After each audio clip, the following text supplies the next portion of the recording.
Brothers and sisters, you can follow this Subuh lecture from TikTok, YouTube, and also Facebook, inshallah, with Dr. Daniel this morning, inshallah. Thanks to Brother Ridwan for the live streaming. Ada satu perkara yang Al-Quran jadikan tema yang besar untuk kita tanggap dan untuk kita faham. Dan tema yang besar itu adalah takwa. Takwa merupakan tema besar yang Al-Quran fokuskan, dan ia perlu menjadi matlamat besar yang hendak kita kejar dan yang hendak kita capai. Mengapa saya berkata demikian? Disebabkan Al-Quran. Agama ini tertegak dengan nas dan dalil. Lantas sesiapa yang hendak bercakap tentang agama, those who wish to speak about religion, those who wish to speak about Islam, first they have to know that Islam is based on authentic evidence. Islam tertegak dengan nas dan dalil.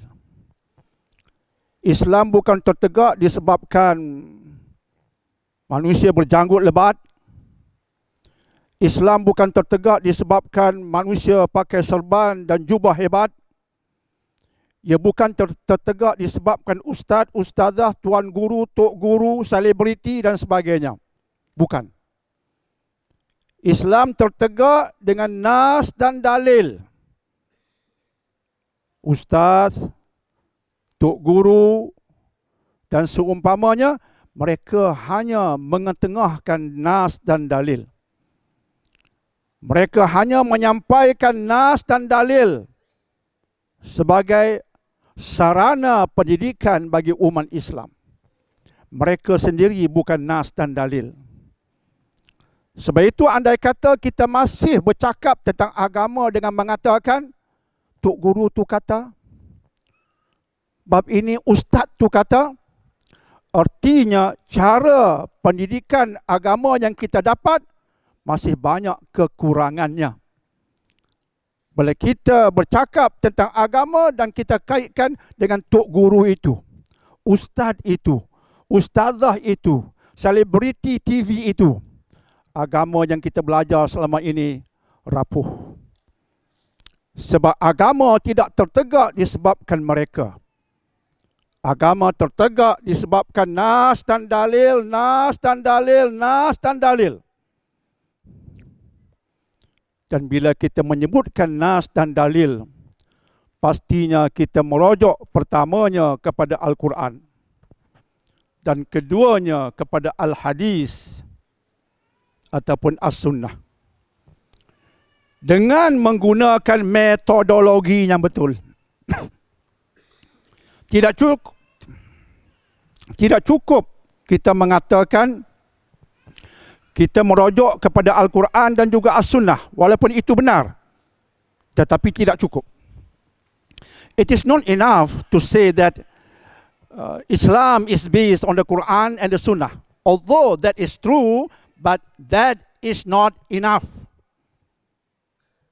Islam is based on the Quran and the Sunnah by using the correct methodology.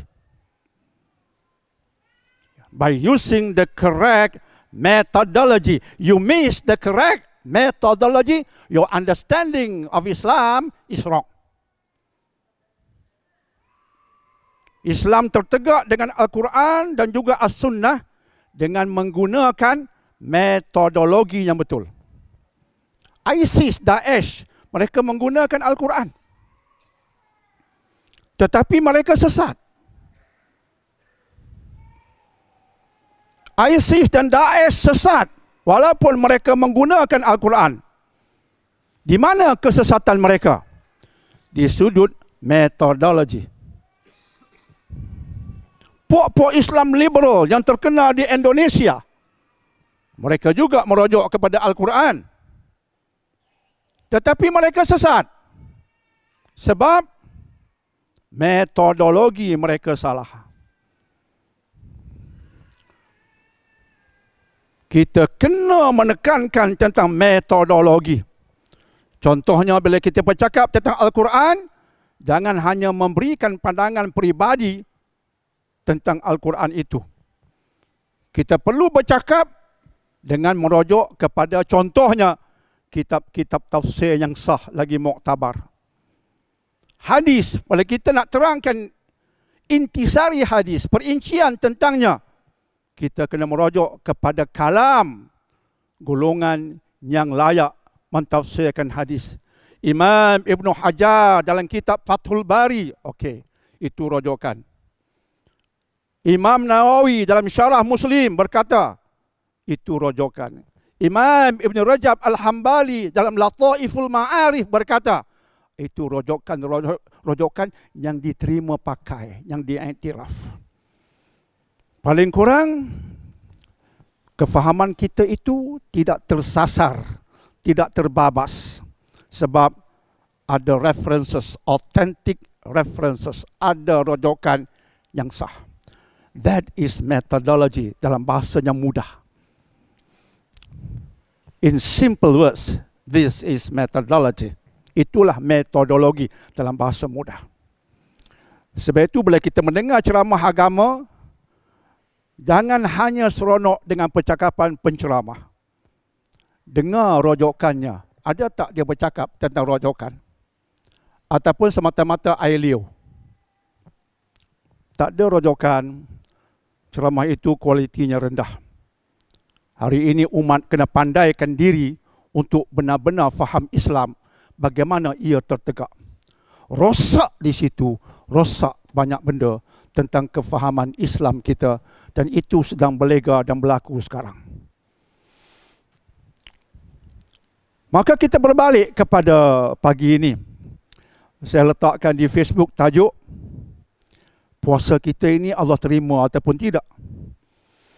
Kita di penghujung Ramadan, maka timbul satu persoalan. There's one important question to be asked today in the end of Ramadan, and that is whether Allah accept our fasting, our ibadah or not.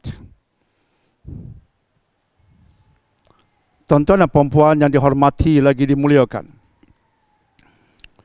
saya sebutkan tadi tentang hal yang penting yang diangkat daripada Al-Quran, bahawa ada satu tema besar yang diangkat oleh Al-Quran, dan tema itu ialah takwa. Antara sebab kita berkata demikian ialah merujuk kepada nas dan dalil. Merujuk sebagai contohnya kepada Al-Quran dalam surah Al-Hujurat, surah nombor 49 ayat 13. Di hujung ayat Allah berfirman, Inna akramakum indallahi atqakum. Orang yang paling mulia di sisi Allah, di kalangan kamu, ialah atqakum. Orang yang paling mulia di sisi Allah, dari kalangan kamu, ialah atqakum. Atqakum. Atqakum ini ialah orang yang paling bertakwa dari kalangan kamu. Itu orang yang paling mulia. Tema takwa diangkat oleh Al-Quran. Tema takwa diangkat oleh Al-Quran. Orang mulia, orang paling bertakwa. Kita rujuk pula pada surah nombor 3, the third chapter in the Quran, chapter Ali Imran, verse 133. Allah berfirman, wasari'u ila maghfiratin min rabbikum wa jannatin arduha as-samawati wal ard u'iddat lil muttaqin. Bersegeralah minta ampun kepada Allah. Bersegera minta ampun kepada Allah dan beramal demi mengejar syurga. Yang keluasan syurga itu keluasan langit dan bumi. Jannah is so huge. Keluasannya keluasan langit dan bumi. U'iddat lil muttaqin. And the Jannah is for whom? The Jannah is for those who attain piety. Dicipta syurga itu, kata Allah, dan Allah menggunakan kalimat uiddat. Ulama bahas kalimat itu sahaja, uiddat. Mengapa Allah gunakan kalimat uiddat? Why uiddat? Kalimat itu bermaksud telah dicipta. The jannah is already being created by Allah, uiddat. Already there. Uiddat, it is already being created, it is already there in its place. Diciptakan Allah, telah diciptakan Allah, dia telah ada, dicipta untuk orang yang bertakwa. Sebab itu bab takwa ini kita jangan pandang ringan, dia besar. Besar sangat-sangat. Nak ke syurga, visanya takwa. Mengejar kemuliaan, kejarlah dengan takwa. Maka dengan takwa kita mulia. Kita mulia bukan sebab kita Tun, kita Tan Sri, kita Datuk Sri, kita Profesor. Alhamdulillah kita dapat semua itu. Tapi itu bukan ukuran kemuliaan di sisi Allah. Jangan tersilap. Sebab itu cara kita faham, cara kita menilai, seeloknya, malah sewajarnya disuluh oleh nas. Jika tidak kita terbabas, kita rasa kita ada pangkat datuk, kita hebat sangat. No, that's not true.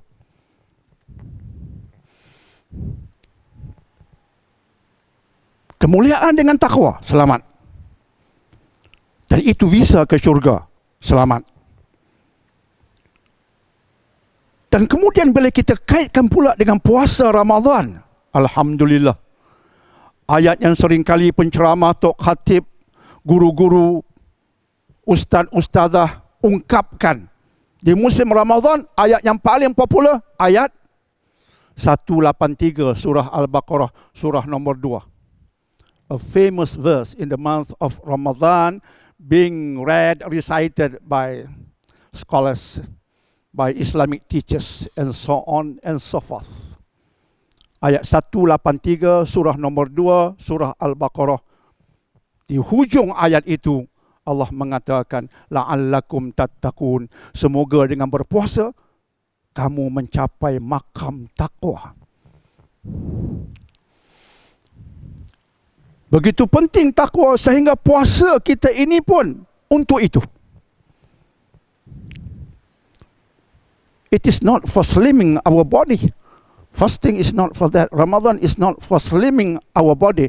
Not to reduce the cholesterol and glucose levels in the bloodstream. Walaupun itu mungkin boleh diperolehi. Kesihatan boleh diperolehi dengan puasa yang betul. Ya. Ya. Tetapi itu bukan matlamat besar puasa Ramadan. Matlamat besarnya ialah hendak menggapai takwa, hendak mengejar takwa. Hendak menjadikan kita orang amat mulia yang biiznillah, yang akhirnya layak ke syurga, biiznillah.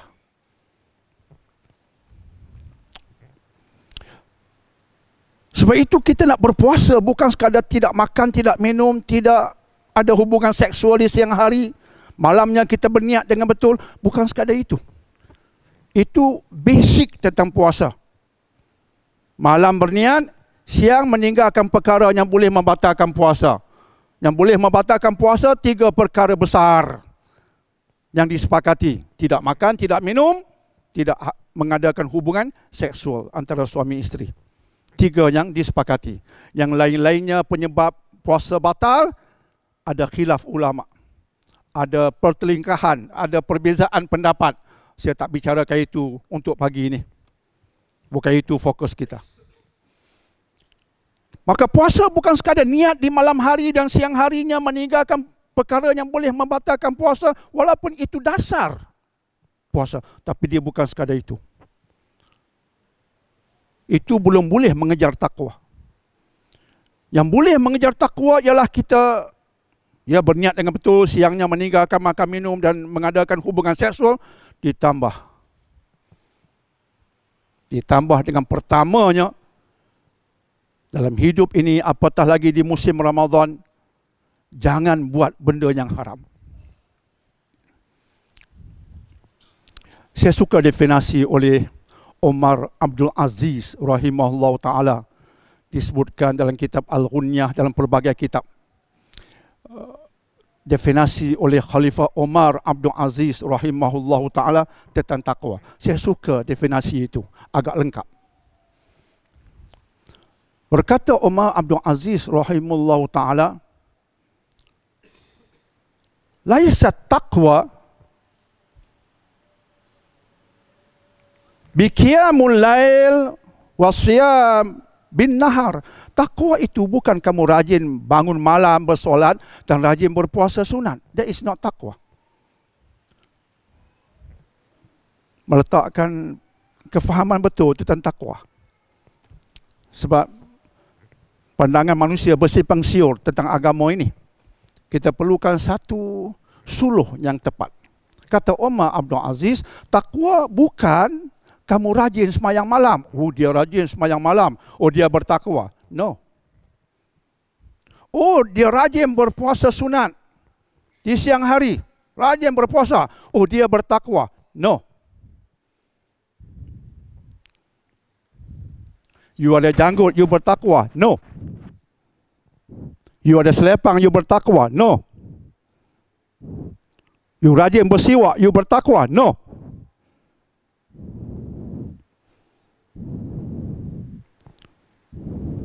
Walakin taqwallah tarku ma harramallah. Itu dulu. Akan tetapi yang dikatakan bertakwa kepada Allah, pertamanya, you tinggalkan benda haram.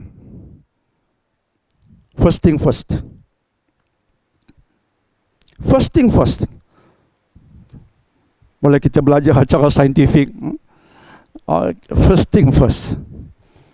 Ada benda yang perlu diutamakan, ada yang sekundar, ada yang primar. Itu cara belajar secara disiplin. Jangan campur adukkan sekundar dan primar. Kacau hidup. Primaries and secondaries are all the same. They are not the same.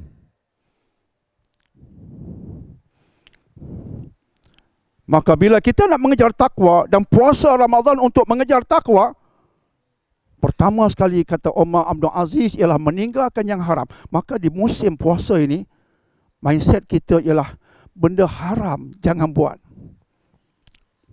Ini bahaya Facebook.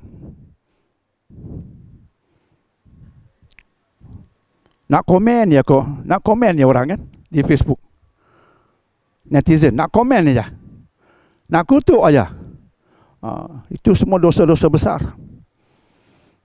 Itu bukan dosa kecil bro, itu dosa besar. Nak maki hamun orang saja, mudah sungguh. Nih jari ini, nak kutuk orang. Macam itu, nak kutuk orang itu dosa besar.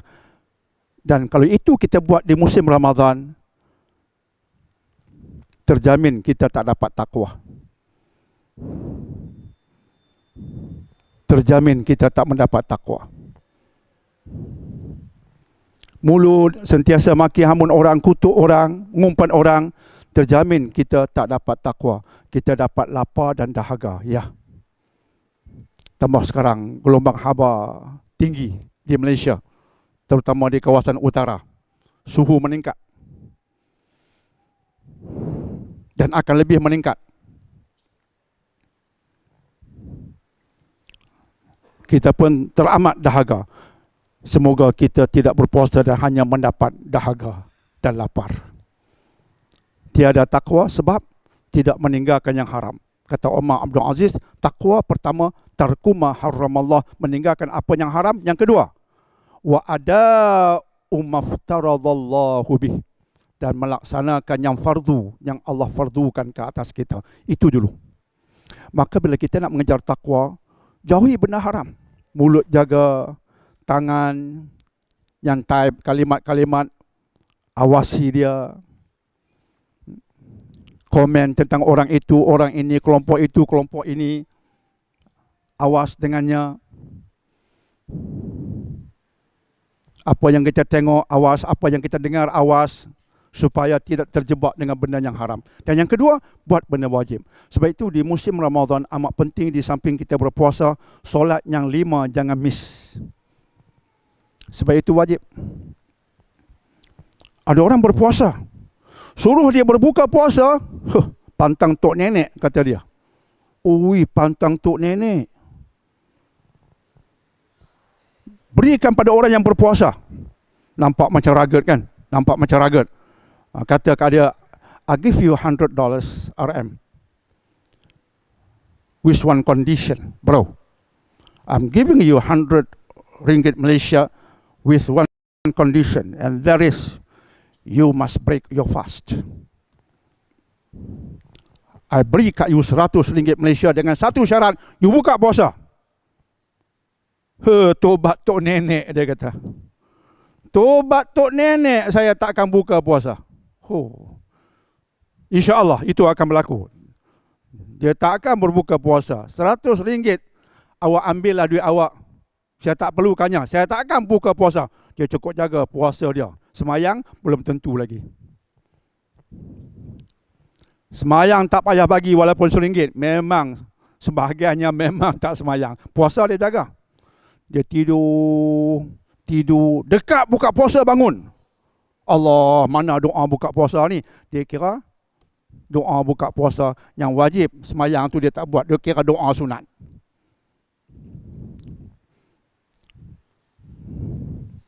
Dia kira doa sunat. Solat wajib dia abaikan walaupun dia berpuasa. Itu memang terjamin tidak mendapat takwa. Jadi tinggalkan yang haram, buat yang fardu, ditambah dengan yang sunat. Dan kita di penghujung Ramadan, di 10 tak akhir, inilah malam-malam kita mengejar satu malam. Just one night. We are chasing for that. That is the night of Qadar. The night of power. The night of Al-Qadar. More correct to say, the night of Al-Qadar. Malam Al-Qadar. Kita mengejarnya. Semalam malam 25. Nabi SAW berdasarkan riwayat Bukhari dan Muslim. Riwayat Bukhari dan Muslim. Menyebutkan sabda Nabi SAW untuk kita mengejar malam Al-Qadar di 10 terakhir Ramadan. Terutama di malam-malam yang ganjil. Dan Nabi sendiri melakukannya. Nabi tidak hanya menyuruh kita mengejar, baginda sendiri mengejarnya alaihi salatu wassalam. Bak kata Aisyah, juga riwayat Bukhari dan Muslim, di 10 yang terakhir baginda beriktikaf, baginda mengetatkan kainnya, artinya menjauhi semua isteri-isteri. Hubungan seksual tidak langsung dilakukan bersama isteri, menjauhi isteri-isteri. Dan baginda beribadah melebihi malam-malam di waktu yang lain. Ibadah baginda luar biasa di waktu malamnya. Tapi di musim Ramadan di 10 terakhir lagi-lagi luar biasa. Alaihimussalatu wassalam. Dan kita pun sama-sama, walaupun tak sempurna kejaran kita, tapi kita juga mengidamkannya. InsyaAllah. Untuk mencari satu malam yang beribadah pada malam itu, khairun, lebih baik. Khairun, kata ulama tafsir, lebih baik, much better. Lebih baik daripada beribadah dalam 1000 bulan. Kata mantan mufti wilayah Dr. Zulkifli, lebih baik daripada beribadah 1000 bulan yang lebih kurang menyamai 83 tahun 4 bulan, kata beliau. Okey. Satu malam beribadah dengan betul lebih baik daripada beribadah selama 83 tahun 4 bulan.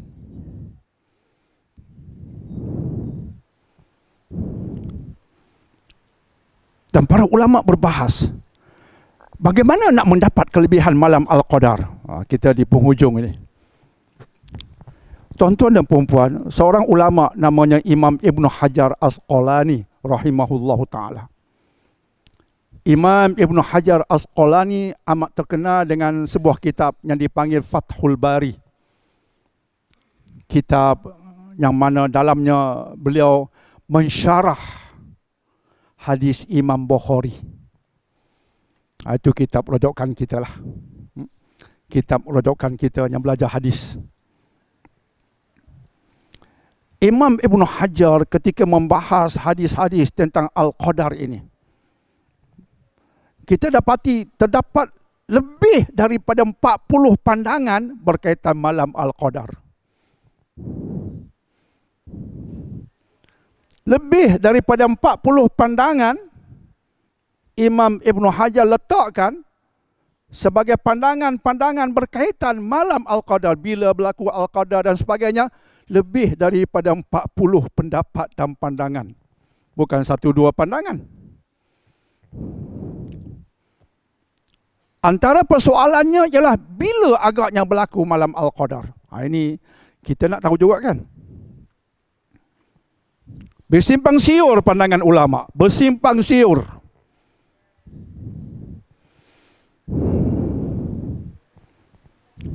Seorang sahabat yang terkenal nama Ubay bin Ka'ab 27. Beliau tegas dengannya. Malam 27 malam Al-Qadar. Sebab Nabi SAW menyuruh kami menghidupkan malam itu bersungguh-sungguh. Nabi SAW menyuruh sangat-sangat kami menghidupkan malam itu. Malam yang malamnya datang dengan cerah. Dan subuhnya cahaya matahari nampak pudar. Itulah malamnya. Sehingga baginda sebutkan ciri-ciri malam itu. Malam 27. Malamnya cerah. Subuhnya seperti yang saya sebutkan tadi. Kata Ubay bin Ka'ab radhiyallahu an, malam Al-Qadar, malam 27. Full stop.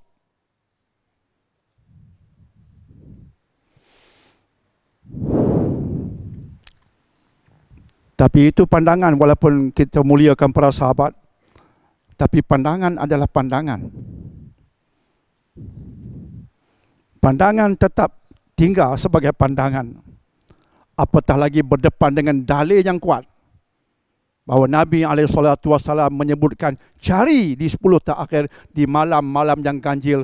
Baginda tidak fokuskan hanya pada malam ke-27. Berdepan dengan nas yang kuat, pandangan tinggal sebagai pandangan. Kita hormati pandangan apatah lagi para sahabat, tapi mengikut mungkin tidak. Kita ikut nas yang kuat, dan akhirnya kata Imam Ibn Hajar sebagai kesimpulan, pendapat yang lebih kuat ialah mencari malam Al-Qadar pada malam ganjil di 10 terakhir. Itulah pendapat yang lebih kuat. Itu yang kita angkat. Konklusi itu. Bukan hanya satu pandangan, kita berkata ada dalam kitab. Tak cukup sekadar kita berkata ada dalam kitab. Macam-macam ada dalam kitab.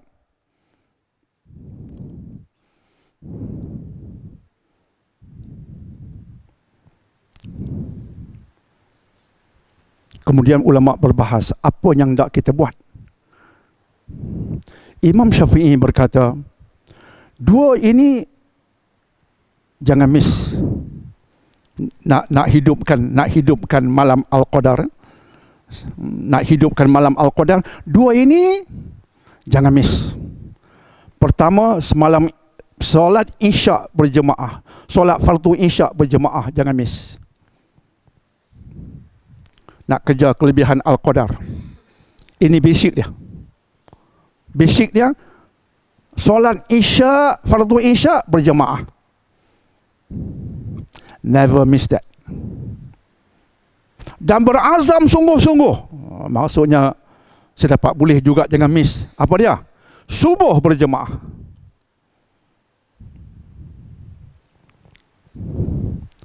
To attain the benefits of Al-Qadar, our Isyak must be done in congregation. And the subuh prayer also should be done in congregations. Dan saya suka juga pandangan Imam Sa'id Al-Musayyib. uh, dilaporkan oleh Imam Malik dalam kitab Muwatta. Reported by Imam Malik in his Muwatta concerning the statement by Imam Sa'id ibn Musayyib rahimahullah ta'ala. Imam Sa'id ibn Musayyib radhiyallahu an berkata, nak mendapat kelebihan malam Al-Qadar, solat jemaah di sebelah malam lakukan. Jangan miss. Tadi kita sebut Isyak, apalagi solat berjemaah yang kita lakukan di sebelah malam. Solat tarawih. Itu sunnah. Zaman Nabi SAW ada tarawih dilakukan secara berjemaah walaupun Nabi berhenti pada suatu ketika sebab dikhawatiri itu akan diwajibkan. Itu saja. Tapi solat tarawih berjemaah sunnah. Maka dihidupkan lagi di era sahabat, terutama di era Umar Al-Khattab. Sunnah itu dihidupkan dalam bentuk berjemaah. Dan itu menjadi pegangan sahabat-sahabat Nabi radhiyallahu anhum. Solat tarawih, witir berjemaah, pegangan sahabat-sahabat Nabi. Sehingga ada ulama mengatakan ia menjadi kesepakatan para sahabat radhiyallahu anhum. Itu jemaah juga selepas Isyak. Jadi kita semayang Isyak berjemaah. Kemudian selepas Isyak ada 2 sunat. Itu tidak berjemaah. Ramai ataupun sebahagian orang solat sunat Isyak ini dia miss, dia tak buat. Sengaja dia tak buat. Sebab dia kata apa? Allah, tarawih dah banyak dah. Dia tunggu tarawih saja. Ini sesuatu yang merugikan. 2 sunat Isyak itu kelebihannya lain. Kelebihannya lain. Jadi solat Isyak berjemaah, solat sunat Isyak selepas fardu Isyak. Kemudian berjemaah tarawih. Dan kemudian berjemaah witir. Kata Imam Sa'id bin Musayyib, kita hidupkan jemaah di sebelah malam itu, kita sudah ambil bahagian menghidupkan malam Al-Qadar. Masya Allah. Sudah dapat keistimewaan dia. Alhamdulillah. Dengan kita yang lemah di zaman ini, kita faham itu, kita rasa insya Allah rata-ratanya kita boleh kejar. InsyaAllah. Okey. Dan satu peringatan berdasarkan hadis yang sahih. Sembahyang berjemaah tarawih dan witir, kata Nabi SAW, orang yang bersolat bersama imam hingga selesai, dia mendapat pahala seperti beribadah 1 malam. Ini anugerah. Kita buat dengan ilmu, insya-Allah mendapat anugerah. Kita buat ikut-ikutan, kita tak tahu apa yang kita buat, apa yang dijanjikan pada kita. Do things with knowledge, with the correct knowledge. Bukan ikut-ikutan tok nenek, pak long, mak long, tok nek, mak ngah dah. Dengan dalil. Saya sebut dan saya ulangi. Agama ada nas dan dalil. Apatah lagi tentang pahala.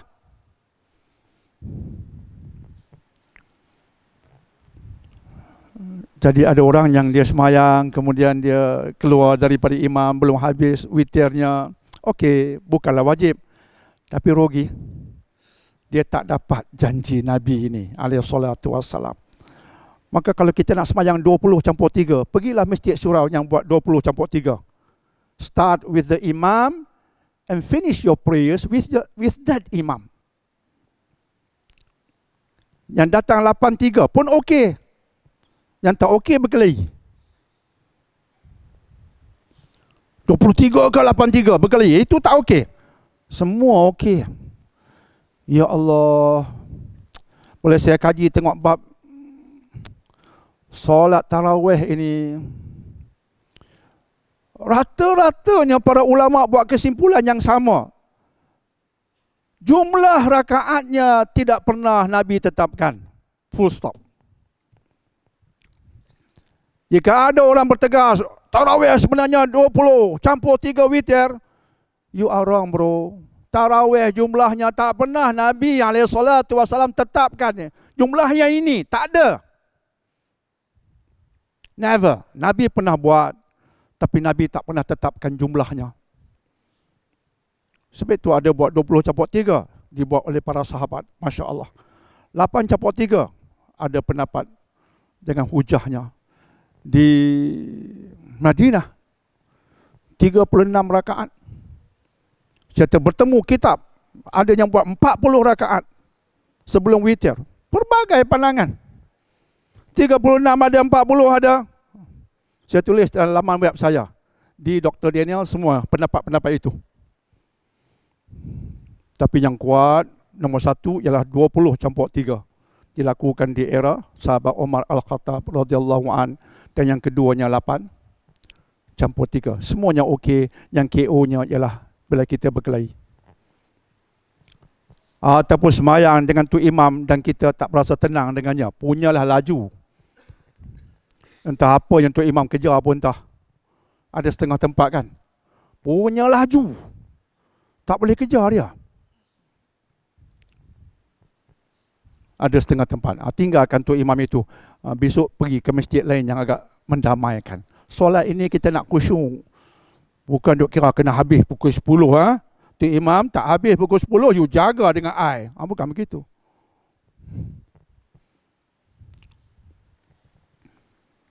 Tu imam selesai pukul 10, 2 minit kena hentam. Ibadah bukan begitu, bro. Ada yang terlampau laju. Entah apa yang dia buat pun entah. Baca Fatihah pun kita tak tahu. Dia berhenti di mana. Tomak ninah entah ada ke tak ada. Itu bukan solat. Itu exercise.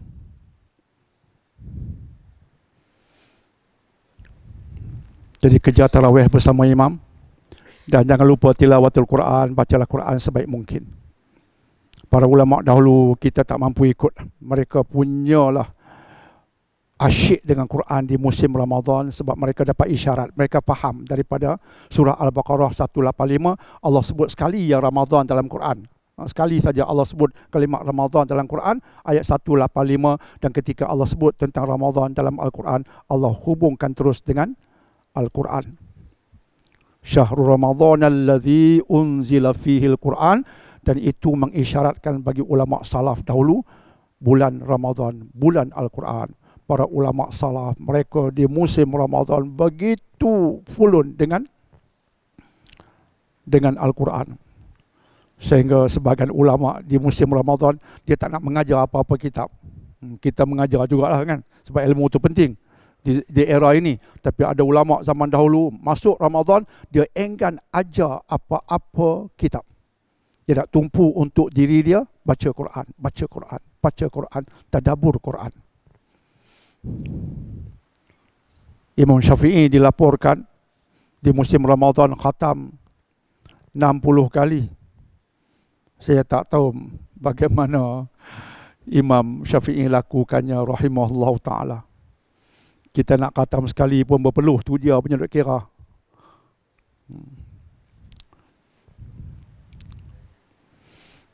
Jadi jangan miss Quran. Dan sebaik mungkin tadabbur juga. Baca dan cuba faham. InsyaAllah. Nanti pukul 11 saya ada tafsir Quran. Siapa nak follow tadabbur pukul 11 pagi. Tafsir Al-Quran. Hari ini nampaknya Ridwan, kita ada perbincangan menarik tafsir Quran hari ini. Tentang siapa itu Samiri. Di era Nabi Musa. Surah Al-A'raf. Dikait dengan Taha 95, 96. Pukul 11. InsyaAllah.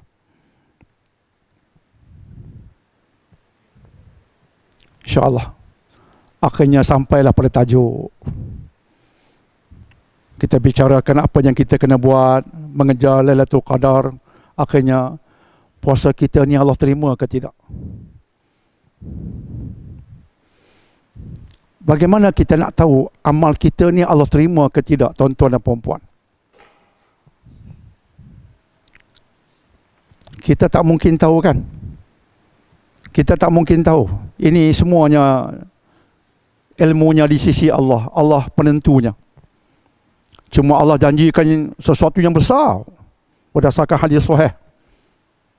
Kalau kita buat satu amal, kata Nabi SAW, Allah akan balas dengan 10 ganjaran hingga 700 ganjaran. Wow. Kita buat amal soleh kan, Allah ganda 10. Buat dengan ikhlas. Ikut kualiti. Allah ganda 10. Tapi ada yang kualiti lebih tinggi.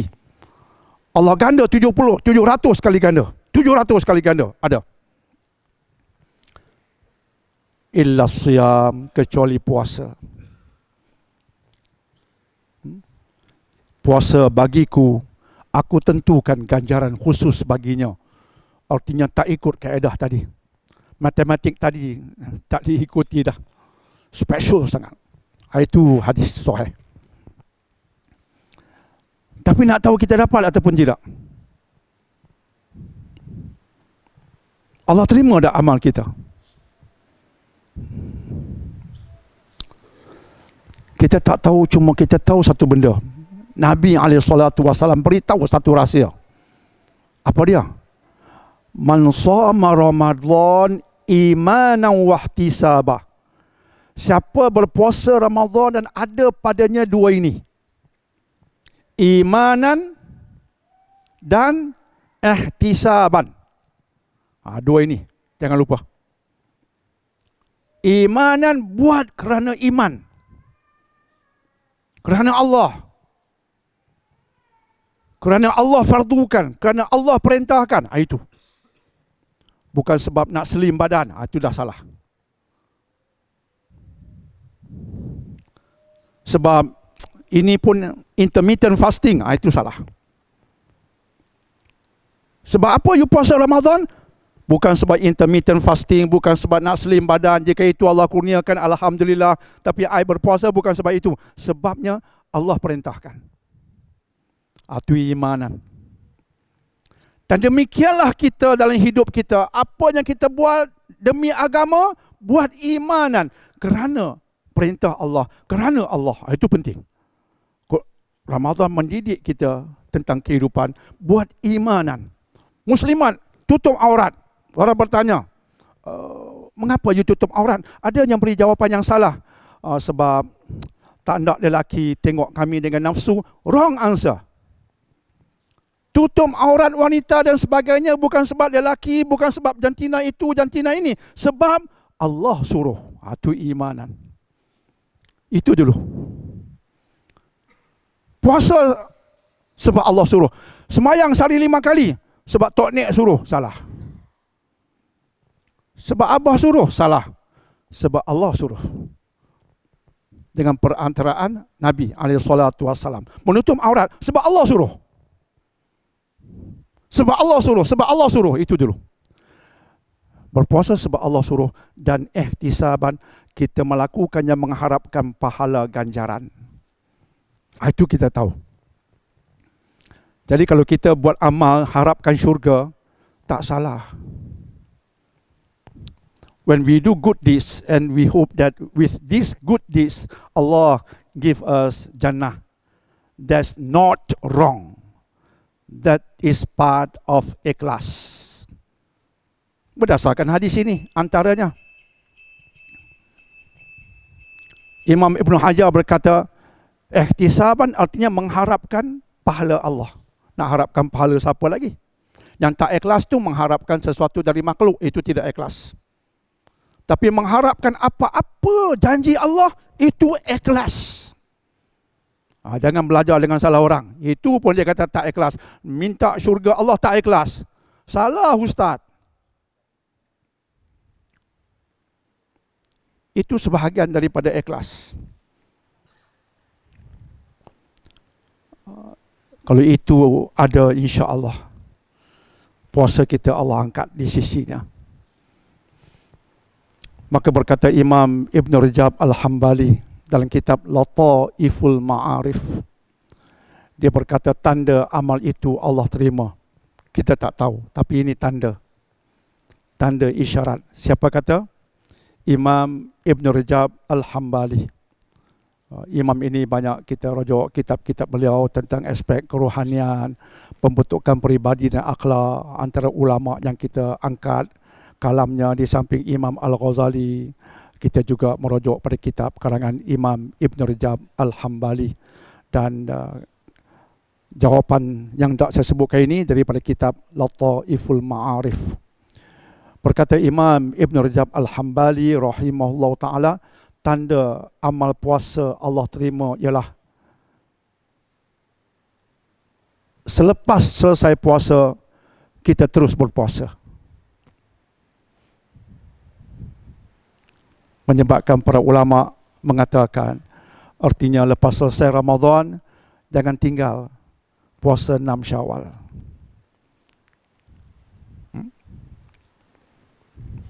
Kalau kita ada mood lepas Ramadan, ada mood, ada azam, dan membuatnya 6 Syawal, kita takkan miss. Dan kemudian ada puasa-puasa sunat yang lain, yang khusus, kita juga tak miss. Itu mungkin isyarat puasa kita Allah terima. Sebab kata Imam Ibn Rajab Al-Hambali, orang yang amal dia Allah terima ialah amal dia selepas itu melahirkan amal-amal baik yang lain. Itu tandanya. Tetapi tanda isyarat amal kita tertolak apa dia? Selesai amal, lepas itu kita terbabas. Itu mungkin pertanda amal yang kita buat itu tertolak. Orang pergi Mekah. Di Mekah bukan main lagi tawaf, labbaik Allahumma labbaik, bukan mainlah terbit air mata, selfie depan Kaabah, bukan mainlah lagi, semua dia buat. Balik jadi jebon. Sana punya rajin semayang, balik jadi Pak Haji. Duk kira cendol ya. Kat sana dapat cendol ke? Pak Haji balik duk kira cendol ya. Dia tak jadi baik. Ini isyarat. Pak Haji mungkin out. Tapi jika dia balik tiba-tiba, ya Allah, jadi bagus. InsyaAllah. Dulu Pak Haji itu, Allah, biasa-biasa aja lah. Balik, Masya Allah, rajin ke masjid, iktikaf. Dulu jarang-jarang datang ke masjid, sekarang makin rajin. Berubah ke arah kebaikan. Semoga itu isyarat haji dia Allah terima mabrur. Sama dengan puasa kita. Selesai Ramadan, kita setiap hari mesti datang masjid, iktikaf. Selesai Ramadan, masuk Syawal dan seterusnya, ada waktu setiap hari kita iktikaf di masjid. Ada continuation.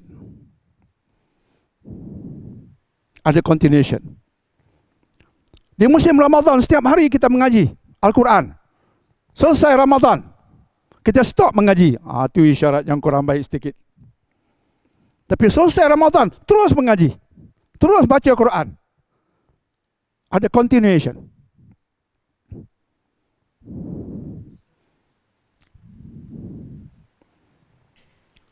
Kita rajin belah malam sembahyang sunat. Lepas Ramadan, sembahyang malam, sembahyang sunat, kita teruskan. Terutamanya, kita buat witir lah. Tak ada dah tarawih. Kita buat witir. Konsisten. Ada continuation. Di musim Ramadan, kita doa Allahumma innaka afuwan tuhibbul afwa fa'fu anni. Minta ampun pada Allah, banyak istighfar. Lepas Ramadan, terus dengannya. Continuation. Di musim Ramadan, kita rajin sembahyang berjemaah di masjid. Lepas Ramadan, ada jemaah kita buat di masjid. Continuation. Semoga itu isyarat. Kalau mengikut kenyataan Imam Ibn Rajab Al-Hambali, itu isyarat. Bila selesai ibadah, ada penerusan selepas itu yang kita buat. Itu mungkin pertanda amal sebelumnya Allah terima. Kenyataan Imam Ibn Rajab Al-Hambali. Berkata Imam Ibn Qayyim dalam kitab Madarijus Salikin, antara tanda amal diterima ialah lepas selesai beramal, kita rasa macam amal kita tidak begitu berkualiti dan kita banyak istighfar, berdoa, Allah terimalah amal aku. Kita tak ujub. Itu penting. Tidak ujub lepas beramal. Apa maksud ujub? Kita rasa kagum dengan amal kita. Rasa macam hebat sangat dah aku. Itu pertanda mungkin amal kita tertolak. Bila amal kita melahirkan rasa hebat, rasa macam you all tak macam I lah. Itu pertanda amal itu mungkin mardud, ditolak. Tapi kalau selepas beramal, Ya Allah, puasa ini aku rasa kurang berkualiti, ya Allah. Ya astagfirullah. Terus nak perbaiki lagi lepas tu dengan amal-amal tambahan. Yang penting lepas itu nak buat lagi baik, nak sambung. Dan apa yang kita dah buat, kita rasa macam banyak kekurangan. Penting rasa banyak kekurangan. Dan itulah yang sebenarnya Nabi ajar pada kita alaihi salatu wassalam, kata para ulama. Contoh Nabi bila dia baginda semayang alaihi salatu wassalam, bagi salam, contoh semayang fardu, bagi salam, apa Nabi buat dulu? Orang yang mengkaji sunnah dia cukup jaga nak ikut Nabi kan. Nabi bila semayang, Assalamualaikum warahmatullahi, Assalamualaikum warahmatullahi. Lepas tu apa Nabi buat dulu? Itu isyarat penting, pendidikan penting. Pertama Nabi buat bukan Al-Fatihah, bukan. Seringkali saya peringat pada Tok Imam. Tok Imam lepas bagi salam bukan sebut Al-Fatihah, bukanlah salah. Bukan salah. Tapi cantik lagi kalau ikut Nabi, cantik lagi alaihi salatu wassalam. Lepas Nabi alaihi salatu wassalam beri salam terus astagfirullah 3 kali. Terus itu dulu. Minta ampun dulu. Padahal solat baginda tu Allahu Akbar punya hebat.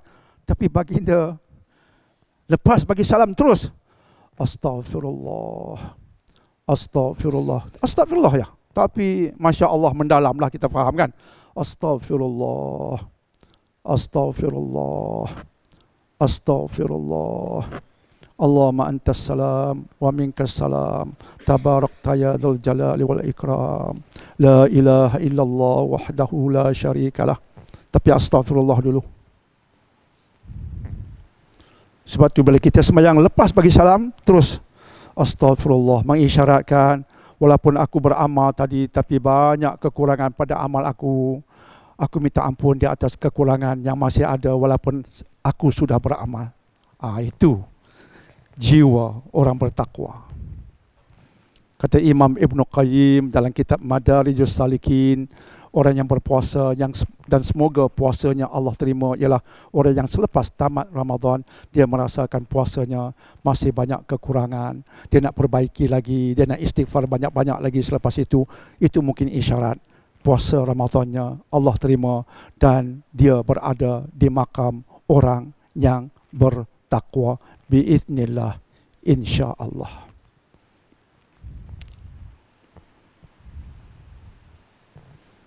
InsyaAllah, tadi saya rasa cukuplah untuk kuliah subuh ini. Adakah 1-2 soalan tuan? 1-2 soalan? Any questions? Short and sweet questions? Oh, ada. Cik Saleh.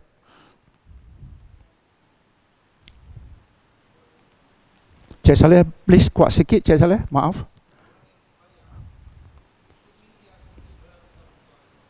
Orang semayang akhirnya masuk neraka. Oh, Tuan Saleh kita bertanya orang yang semayang, artinya orang yang beribadah, tapi akhirnya masuk neraka. Ya, Cik Saleh tanya itu kan? Ya. Itu yang kita bimbangi tuan-tuan dan puan-puan, kita buat amal rajin, tapi akhirnya balasannya neraka. Wal'iyadzubillah, minta disimpangkan. Dan ini memang berdasarkan dalil. Kita nak sebut benda-benda besar seperti ini, seperti yang saya sebutkan, peringatkan di awal tadi, jangan sebut saja, berikan dalil. Cik Saleh memang ada dalil. Hadis oleh Imam Muslim, hadisnya sahih. Nabi SAW berbicara tentang muflis akhirat. Muflis dunia kita faham. Tapi baginda SAW bercakap tentang muflis akhirat. Siapa itu golongan muflis akhirat? Nabi SAW mengatakan mereka datang dengan pahala. Datang dengan pahala. Pahala solat, pahala puasa, dan pahala zakat. Artinya bukan orang yang tidak beramal. Muflis akhirat adalah dari kalangan orang yang beramal. Mereka solat. Mereka berpuasa, contoh di musim Ramadan, mereka berpuasa. Zakat fitrah, mereka mengeluarkan zakat. Tetapi sayang sekali, di samping dia beramal soleh, pada ketika yang sama, 5 perkara ini dia buat. Pertama, wasyatama hadza. Dia caci maki si fulan.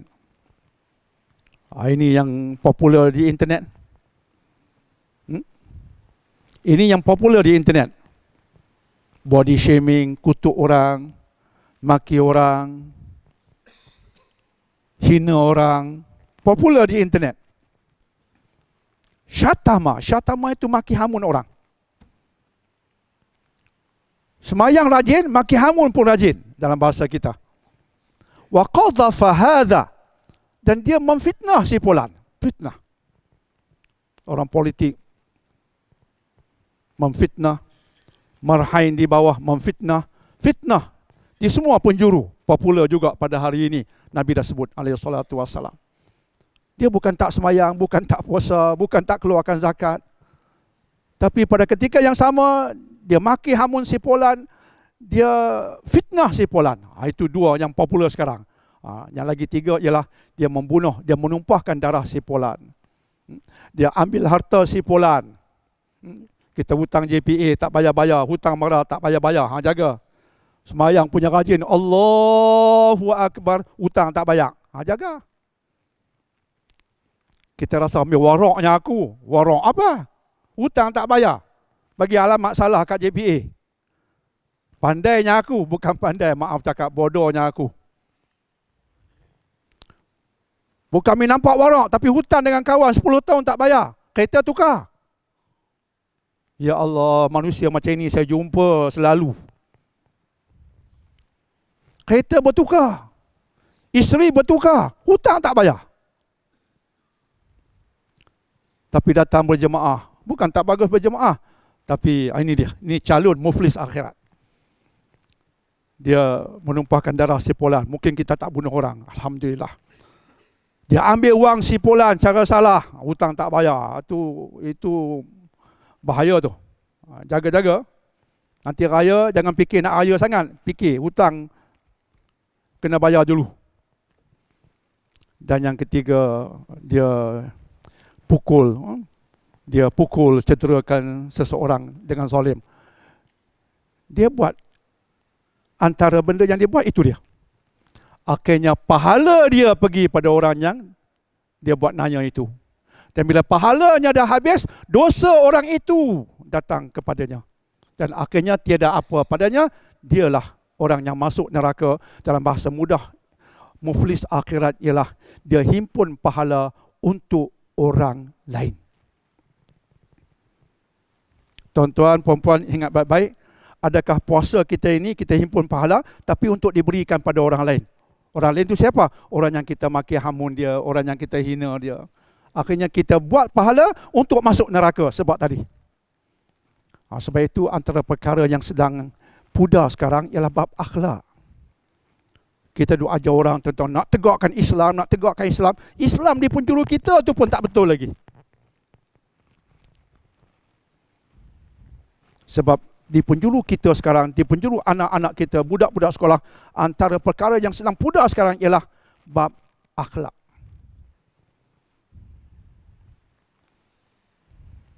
Ya, tuan, ada soalan? Okay, tuan, tolong saya, tuan. Takwa saya.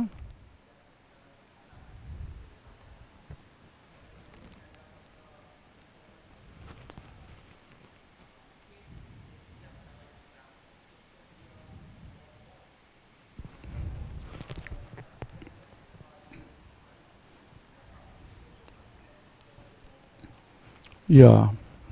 Okey, baik. Bagus soalan, ya.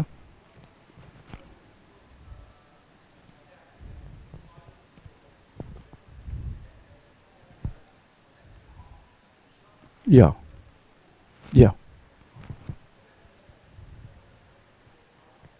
Bagus. InsyaAllah. Terima kasih banyak. Soalan yang bagus-bagus malam ni. Subuh ni.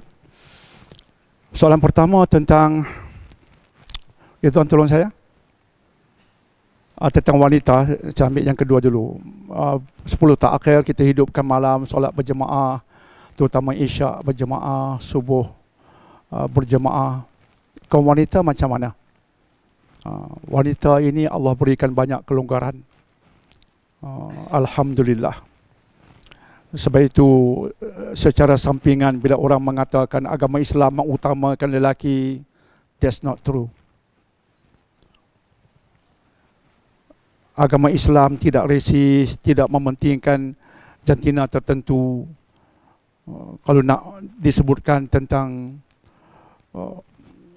kerja-kerja berat, kaum lelaki kena buat kerja berat. Kalau berlaku jihad, berlaku peperangan, wanita di belakang, lelaki di hadapan. Lelaki akan mati terlebih dahulu sebelum wanita kita. Islam tak ajar kita bila berlaku peperangan demi Islam, kau ibu sila ke depannya. Bila kamu, you all mati, kami berada di belakang kamu. Never. That is not Islam. Lelaki di hadapan membela wanita. Rumah tangga pun begitu. Lelaki pemimpin rumah tangga, benar. Tapi bukan sekadar nama. Qawamu, dia penegak. Kalimat yang Allah gunakan ialah ar-rijalu qawwamun. Qawwam dari bahasa Arab qama. Qama tu bangun. Bangun, menegak. Artinya dia bangun, menegak nak membela wanita. Berat tu. Bila berlaku apa-apalah kecurian di rumah, suami tak kata, Ling, pergi tengok, abang tunggu dalam bilik. No, suami pergi. Walaupun dia terketal-ketal lutut, dia pergi. Dia tahu itu tanggungjawab dia. Oh, risiko pada nyawa. Semayang berjemaah, wanita diberikan kelonggaran. Itu soalan tadi kan. Wanita diberikan kelonggaran. Dia semayang di satu penjuru di rumah dia. Dia dapat pahala, Masya Allah, yang besar seperti kaum lelaki. Tapi niat dia kena betul. Di satu penjuru rumah ini untuk dia. Dia zikir situ, dia solat situ. Walaupun tak berjemaah. Kita kaum lelaki-lelaki boleh semayang begitu. Tapi kita dianggap solat kita itu rendah kualitinya. Lelaki dituntut berjemaah di masjid. Bukan sahaja di musim Ramadan, setiap hari. Kecuali ada keuzuran dan sebagainya. Wanita memang rukhsah. Tapi di era yang tidak ada fitnahnya, yang terkawal macam musim sekarang, maka wanita boleh tak ke masjid. Di era Umar pun begitu, wanita diizinkan ke masjid kalau tidak ada apa-apalah, bukan suasana perang. Tambah zaman dahulu, isu peperangan dan sebagainya. Sebab itu wanita itu dijaga ketat sebab suasana masa itu. Tapi bila suasana itu agak terkawal, malah hadis Muslim daripada Adi bin Hatim. Adi bin Hatim ini pada satu ketika bermusuhan dengan Islam, kemudian lewat dia masuk Islam.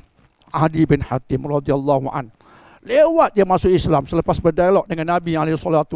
Kemudian baik keislamannya dan dia mendengar sabda Nabi SAW. Antara sabda Nabi yang luar biasa sungguh tentang hari kiamat. Ya Adi, takkan berlaku kiamat.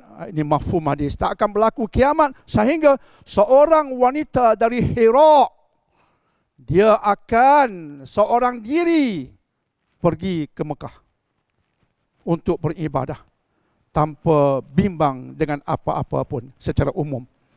Adi bin Hatim radhiyallahu anhu berkata, aku telah menemui wanita yang Nabi SAW sabdakan itu, dan hadis ini boleh saya semak hadis sahih Muslim. Hadis sahih. Pertanda kiamat dah hampir. Seorang wanita dari Hira. Hira itu boleh kita semak, dia di Iraq. Kota Hira di Iraq. A woman from Hira will go to Makkah alone. Seorang diri, tanpa mahram. Mafhumnya apa? Pada suatu ketika, insya Allah, bumi Islam aman. Teraman-aman. Sehingga wanita berjalan seorang diri dari Iraq pergi ke Mekah, seorang diri, dia selamat. Dia terbela. Maka bila suasana seperti itu sudah wujud, termasuk sekarang, secara umumnya datang dengan suami, keluarga, maka wanita boleh beribadah. Jadi ada pilihan untuk wanita. Terutama saya mencadangkan di saat sekarang, di waktu malam, dalam suasana yang aman seperti ini, dapat datang ke masjid, bagus juga. Niat i'tikaf, itu kelebihan lah. Tapi kalau tidak mahu, tak ada masalah untuk wanita. Dia di penjuru rumah dia beribadah. Boleh. Jadi itu pertama. Dan wanita yang haid sebagai contoh, yang haid dan sebagainya, tidak boleh beriktikaf, tidak boleh bersolat, baca Quran tidak boleh. Jangan bersedih hati. Ada banyak lagi yang boleh. Tak boleh baca Quran tapi boleh dengar Quran. Pergi ke YouTube, type Syekh Abdul Basit Abdul Samad. Bacaan dia merdu. Syekh Abdul Basit Abdul Samad. Di Malaysia ini suara yang suka saya dengar. Bacaan dia merdu. Pergi ke internet, begitu banyak program-program tadabbur Quran. Ya, kita dengar orang baca Quran dapat pahala. Tadabbur pula dapat pahala. Baca buku-buku agama.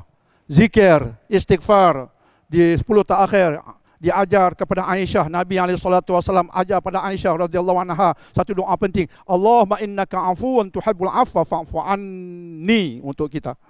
Amalkan. Dapat pahala. Sentiasa ada ruang untuk mendekatkan diri kepada Allah, termasuk untuk kaum ibu, insya-Allah.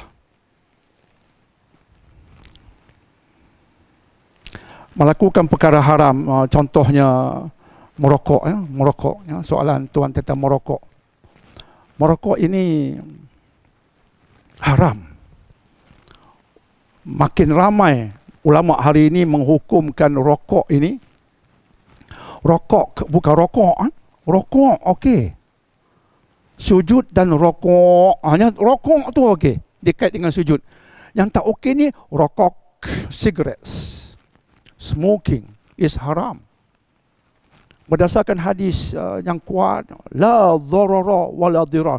Ulama ambil hadis itu sebagai satu pegangan, malah dari situ lahir kaedah hadis ini. La dharara wala dirar. La dharara, jangan buat sesuatu yang mendatangkan mudarat. Wala dirar, jangan balas dengan kemudaratan. Dia melahirkan kaedah besar dalam Islam. Dia melahirkan satu kaedah besar dalam Islam. Inilah dia mindset orang Islam. Dia tidak akan buat benda yang mendatangkan mudarat. Apa-apa yang mendatangkan mudarat, Islam benci. Maka hadis itu diguna untuk suluh rokok. Rokok ini adakah dia kebaikan? Ya Allah, WHO melaporkan dia ada ribuan chemicals, sebahagiannya karsinogenik, sebahagian chemicals, sebahagian kimia dalam rokok dia karsinogenik, dia merangsang kanser. Sebahagian yang lain dia merosakkan otak seperti nikotin. Nikotin dalam rokok dia merosakkan otak.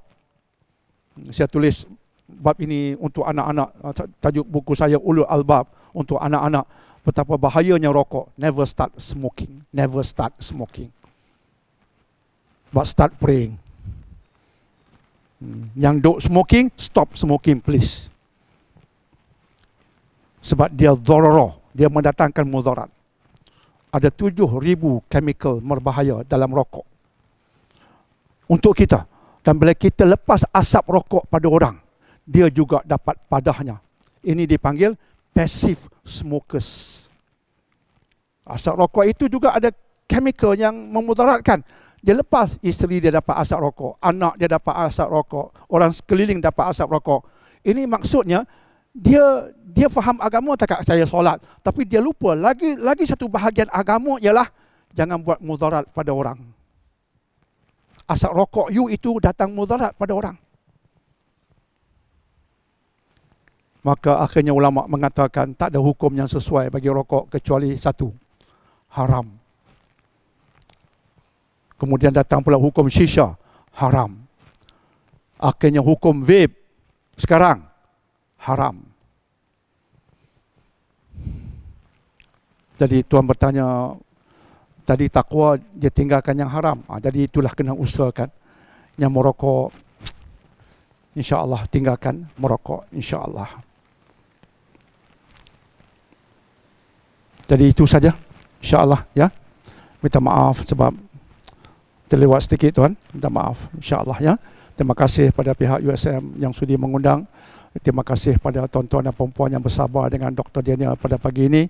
InsyaAllah jika nak bersama live streaming tafsir pukul 11 pagi insyaAllah di musim Ramadan. Lepas Ramadan tafsir kontemporari 3 petang setiap Ahad insyaAllah. Bismillah, alhamdulillah. Wassalatu wassalamu ala Sayyidina Muhammad wa ala alihi wa sahbihi ajma'in. Ya muqallibal qulub, thabbit qulubana ala dinika wa ala ta'atik. Ya muqallibal qulub, thabbit qulubana ala dinika wa ala ta'atik. Ya muqallibal qulub, thabbit qulubana ala dinika wa ala ta'atik. Allahumma innaka afuun tuhibbul afwa fa'fu anna. Allahumma innaka afuun tuhibbul afwa fa'fu anna. Allahumma innaka afuun tuhibbul afwa fa'fu anna. Ya Allah, kurniakan pada kami takwa, curahkan pada kami takwa, mantapkan di hati-hati kami takwa. Ya Allah, kurniakan keampunan kepada kami, berikan keampunan kepada kami, curahkan kemaafan kepada kami, ya arhamar rahimin. Rabbana la tuzigh qulubana ba'da idh hadaitana wa hab lana min ladunka rahmah innaka antal wahhab. Rabbana atina fid dunya hasanah wa fil akhirati hasanatan wa qina adzaban nar. Wa sallallahu ala sayyidina Muhammad wa ala alihi wa sahbihi wa sallam. Walhamdulillahi rabbil alamin. Subhanakallahumma bihamdik asyhadu an la ilaha illa anta astaghfiruka wa atubu ilaik. Wassalamu alaikum warahmatullahi wabarakatuh.